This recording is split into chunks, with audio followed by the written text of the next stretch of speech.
स्वागत है दोस्तों आपका मेरे YouTube चैनल पर। अक्सर जो न्यू मदर्स रहती है ये थोड़ा-सा कन्फ्यूजन में, थोड़ा-सा चिंता में रहती है कि कैसे हम अपने बेबी की केयर करें। और जो फर्स्ट मंथ होता है इस टाइम पे मदर भी बेबी को समझ रही होती है और बेबी भी इस पर्यावरण को समझ रहा होता है। तो हम इस वीडियो में जानेंगे कि किस प्रकार से हमें अपने बेबी को इन इनिशियल डेज़ में सँभालना है, इन इनिशियल डेज़ में उसकी किस तरीके से केयर करनी है। तो आइए वीडियो को स्टार्ट करते हैं। आपको बेबी के गर्भनाल यानी कि अम्बिलिकल कॉर्ड का विशेष ध्यान देना है, जो कि 15 से 20 दिन में अपने आप निकल के गिर जाती है। आप उस दौरान बेबी को स्पंज बाथ दे सकते हैं जब तक कि अम्बिलिकल कॉर्ड यानी कि गर्भनाल ना निकली हो।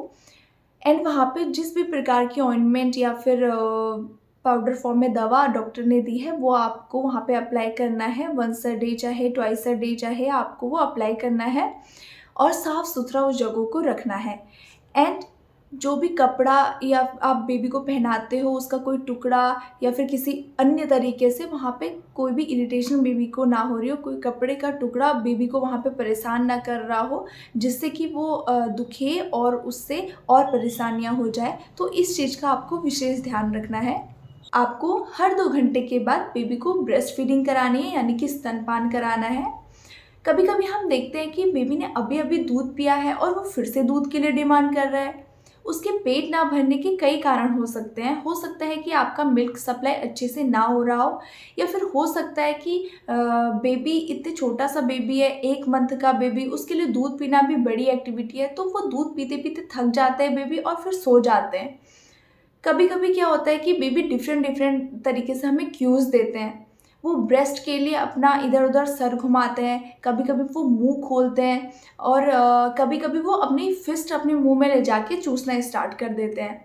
जब भी वो इस तरीके की एक्टिविटीज़ कर रहे हैं, तो इसका मतलब बेबी मिल्क के लिए डिमांड कर रहे हैं। और लास्टली फिर जब वो ये सारी चीज़ों को करने के बाद बेबी लास्ट ऑप्शन होता है उनका रोना, फिर वो रोना स्टार्ट कर देते हैं।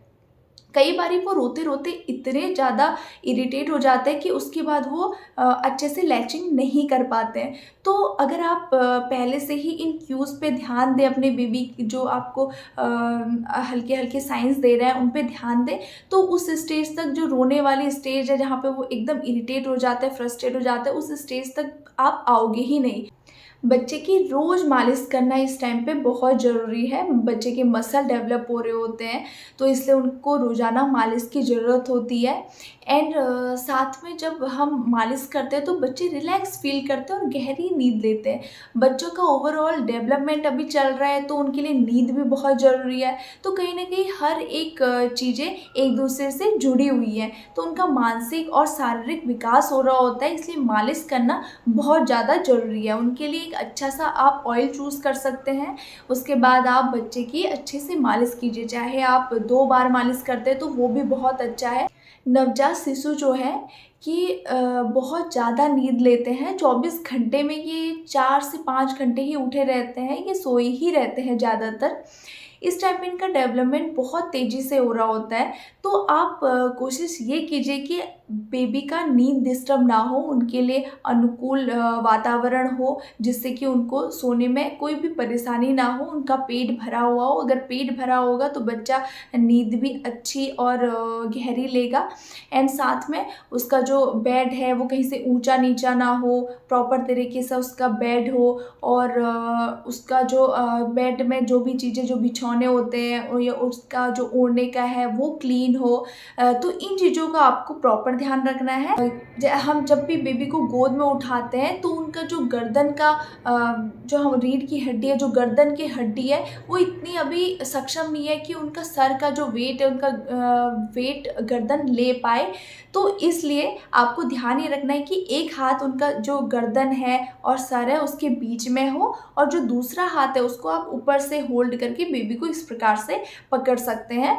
और किसी भी तरीके की लापरवाही इतने छोटे बच्चों के साथ नहीं करनी चाहिए, क्योंकि उनकी हड्डियाँ अभी बहुत नाजुक होती हैं। उनकी जो रीढ़ की हड्डी, स्पाइनल कॉर्ड है, उसका प्रॉपर ध्यान रखना भी बहुत ज़रूरी है। उनका पोस्चर ऐसा रखिए कि उनको कंफर्टेबल फ़ील हो और किसी भी प्रकार की परेशानी आगे को उनको ना हो। बच्चे को जब भी आप दूध पिला देते हैं उसके बाद उसको डकार दिलाना यानी कि बर्प कराना बहुत ज़्यादा ज़रूरी है।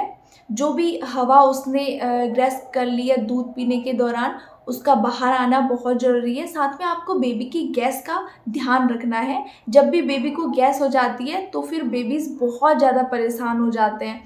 इसकी एक बहुत पुरानी होम रेमेडी है जो ज़्यादातर लोग यूज़ करते हैं।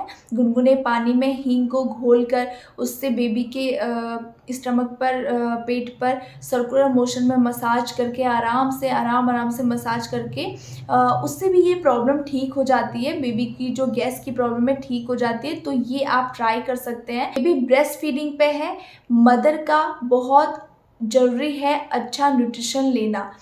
अगर आप अच्छा भोजन लेते हैं तो उसका जो वैल्यू है वो बेबी को भी मिलता है, तो इसलिए ज़रूरी है आप अच्छा भोजन लें और उसका बेनिफिट बेबी को भी मिलता है। बेबी का अभी डेवलपमेंट बहुत तेज़ी से हो रहा है, उसका मानसिक, उसका शारीरिक डेवलपमेंट हो रहा है, तो इसलिए ज़रूरी है कि आपके थ्रू उसको अच्छे न्यूट्रिशन जाए, तो इसलिए आप अपना खाने का विशेष ध्यान रखें। बेबीज़ के हाइजीन का ध्यान रखना बहुत ज़रूरी है। उसके आस-पास साफ-सुथरा रखिए, उसके कपड़ों को आप रोज़ाना चेंज कीजिए एंड साथ में उसके नेल्स कट करने, उसके नाखून काटना भी ज़रूरी है। इतने छोटे बच्चों के नाखून काटने में थोड़ा-सा डर लगता है, तो आप उसके लिए जो बेबीज़ की सीज़र्स आती है नेल्स कट करने के लिए, उसको भी ले सकते हैं। और अगर बेबी सोया है और आप तब बेबी के नाखून काट रहे हैं, तो वो और भी अच्छा है। उस दौरान बेबी कोई मूवमेंट नहीं करता है, तो आप अगर उस टाइम पे बेबी के नाखून काटते हैं तो अच्छा है। अदरवाइज़ क्या होता है कि बेबीज़ अपने मुँह पे जब भी हाथ लगाते हैं तो कहीं उनको नाखून से लग जाते हैं, नेल्स उनके लग जाते हैं। तो इसलिए कोशिश ये रहनी चाहिए कि आप बेबी के nails time to time cut करते रहें। इतने छोटे बच्चों को नहलाते समय हमें थोड़ा-सा ज़्यादा ध्यान देना पड़ता है। उनकी स्किन बहुत नाजुक है, तो पानी हमें प्रॉपर गर्म चाहिए। हमको ज़्यादा गर्म पानी से बच्चों को नहीं नहलाना है। उनके लिए एक आइडियल टेम्परेचर होना बहुत ज़रूरी है पानी का। और साथ ही में हमको इस टाइम पे बेबी को स्पंज बाथ भी हम दे सकते हैं। अभी सर्दियों का मौसम है तो हम स्पंज बाथ पे भी रख सकते हैं। हफ्ते में 2 बार बेबी को नहलाएँ इनफ है। एंड हमको बेबी के लेकिन हाइजीन का प्रॉपर ध्यान रखना है। नवजात शिशु के लिए उसके आस-पास टोटली नई दुनिया है। उसको एक ही चीज़ अच्छे से पता है और वो है उसकी माँ। उसकी माँ का स्पर्श, उसकी माँ के दिल की धड़कन, ये चीज़ें वो महसूस कर सकता है और इसी से उसको सिक्योर फ़ील होता है। तो इसलिए माँ का स्पर्श, माँ का कॉन्टैक्ट उसके लिए बहुत ज़्यादा ज़रूरी है। वो चीज़ें जो भी चीज़ें नई चीज़ें वो देख रहा है, उन चीज़ों से घबराता है शिशु। तो जितना ज़्यादा वो अपनी माँ के कॉन्टैक्ट में रहेगा, स्पर्श में रहेगा, तो वो उतना ज़्यादा सेफ़ फ़ील करेगा। तो कोशिश ये रहनी चाहिए कि जब भी शिशु जागता है या फिर वो रोता है या फिर किसी भी तरीके से अनकंफर्टेबल फ़ील करता है, तो माँ उसे अपने सीने से लगा ले, अपनी छाती से लगा ले, या फिर उसके साथ गुनगुनाए और उसके साथ रहे, तो ये उसको सेफ़ फ़ील कराता है।